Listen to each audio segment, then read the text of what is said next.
Why does EU allows one member state to challenge language and identity at the 21st century and to block entry to another country? I think the Bulgarian position is extremely unfortunate because it undermines the entire EU enlargement policy.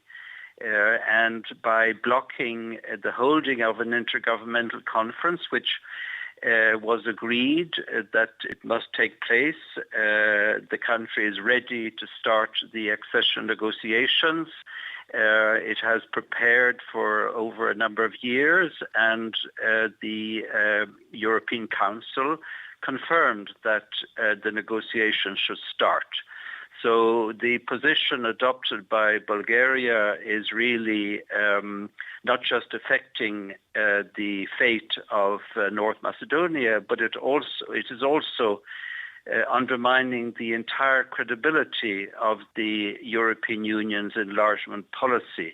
And I really believe that the European Union has to take a much stronger stand against this approach. How should Macedonian government position itself at this moment? To negotiate with Bulgaria about the language and identity, or to negotiate with EU for the European institutions to resolve this dispute? Bulgaria is misusing its membership of the European Union to impose its own interpretation of history.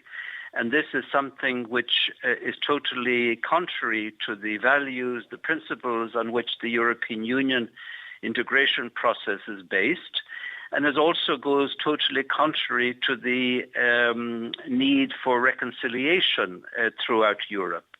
So, to my mind, the only solution is that the European Union needs to get much more involved by, for example, appointing an independent mediator or using the existing special representative for the Western Balkans, Mr. Lajčák, or some way of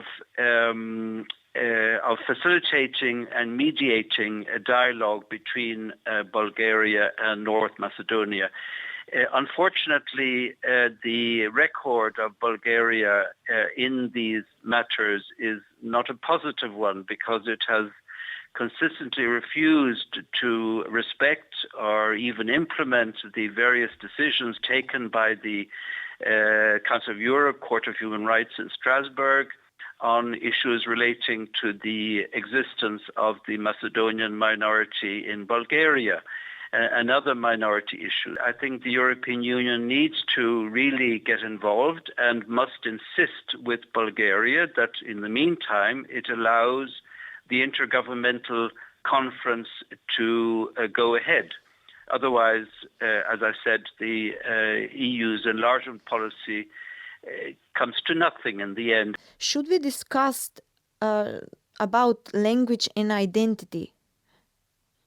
Well, these are matters, of course, that exist also within the European Union, but we have been able to, more or less, to solve them, not completely, but more or less.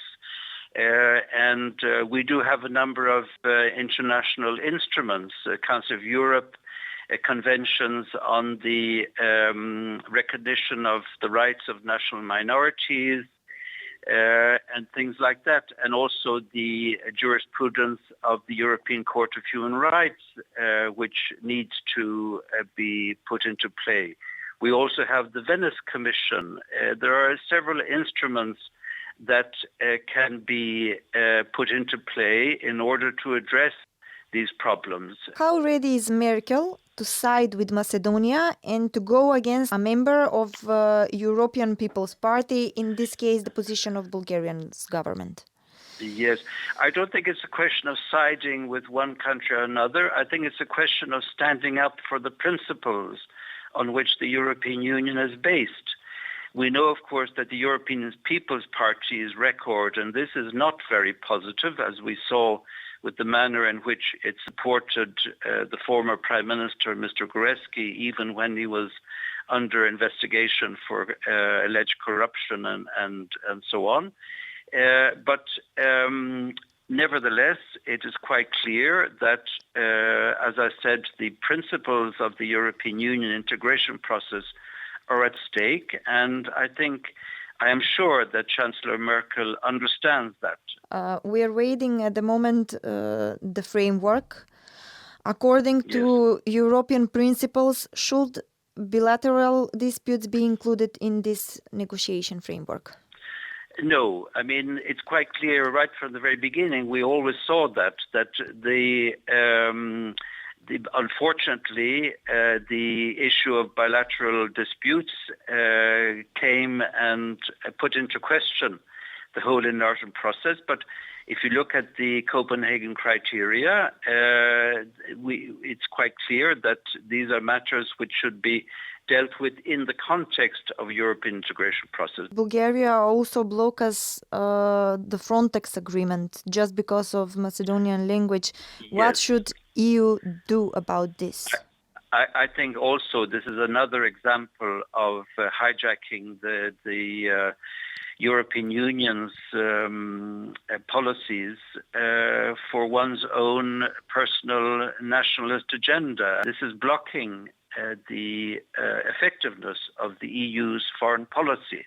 And this is one example. Frontex is critically important for border management. So Bulgaria is shooting itself in the foot by blocking this move, this decision. Yes.